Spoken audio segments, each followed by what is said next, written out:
Feminism is one of the oldest social movements throughout history.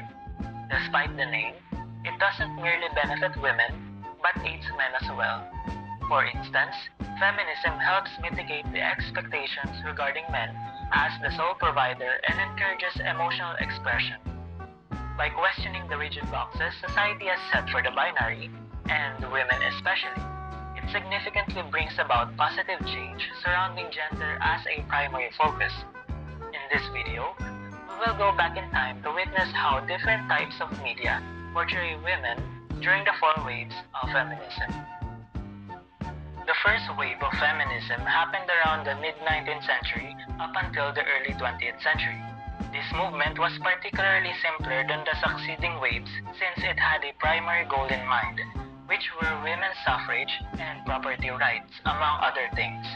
Since newspapers were among the primary sources of information during this time, we will look into how it influenced feminism. One such newspaper was The Lily by Amelia Bloomer, who was the first woman to own, edit, and operate a newspaper for women. It mainly talked about temperance and women's health through clothing, which brought about the creation of the Bloomers. As time went by, it expanded to include more general issues surrounding women and gender with the help of Elizabeth Cady Stanton. Thus, the newspaper served as a model for future literature and media talking about feminism and issues surrounding it. The second wave of feminism, which is generally classified to have happened around the 1960s and until the 1980s, was a time after the civil rights and anti-war movements.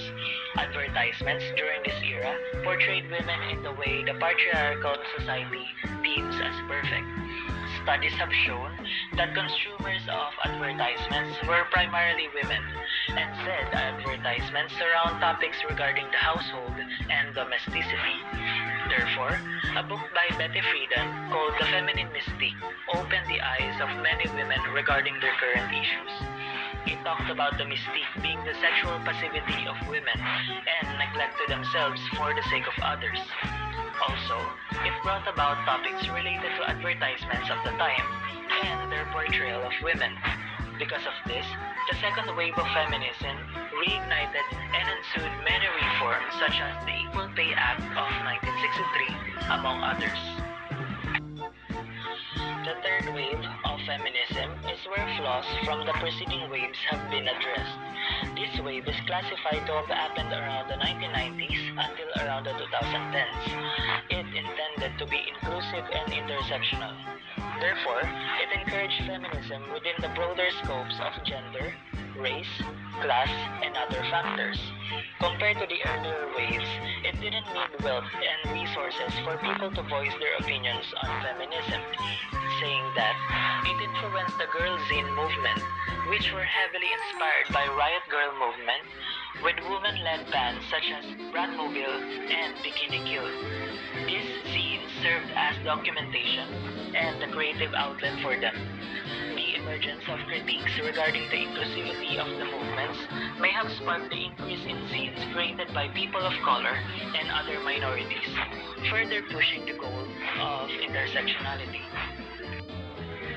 The fourth wave is generally classified as the modern era after the third wave. Hence, it is generally considered to have happened around 2012. It talks about rape culture, sexual harassment, and intersectionality, which continued on the third wave's approach. This era of feminism is digitally driven, and the internet made it reach a greater scale. Thus, social media is a common hub for activism. It influenced things such as the #MeToo movement and the Women's March. However, there are also trends on social media platforms such as I am just a girl and terms like girl math and girl dinner. Although it shows that progress has been made for women to be able to joke around such things, it negatively affects the perception of women and in a way diverges from the main purpose of the movement. With that being said, the four waves of feminism each have their own goals and challenges. It would be unwise to compare them from one another as they all have influenced positive change regarding gender equality and the position of women in the society. It is true that they each have flaws, which also can be said to be true for all things, as it is subjective. If anything, it should show us that the movement is still far from being complete and that different periods and societies encounter different sets of issues. Thus, every step that we make now will get us nearer to the goal of feminism, one step at a time.